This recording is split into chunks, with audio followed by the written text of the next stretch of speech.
Hey guys! Welcome back again sa aking YouTube channel. So ngayon, nandito tayo sa kulungan ng mga itik.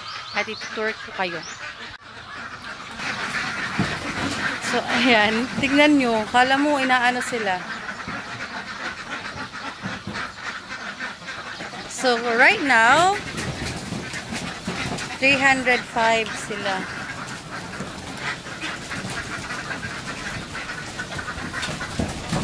Iwan ko, hindi ko. Yan. Dito sila natutulong.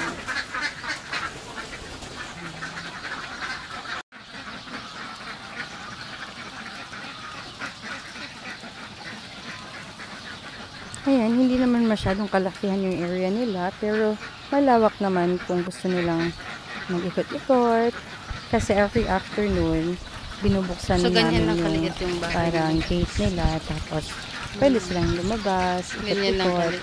Ayan, kaso nga lang, takot sila sa tao. Pag nilalapitan mo, tatakbo talaga sila. Yan, nagsilabas.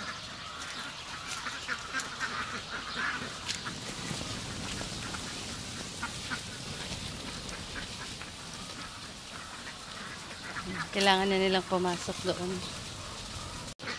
So yun lang guys. Thank you for watching and I hope you enjoy my short video. Bye!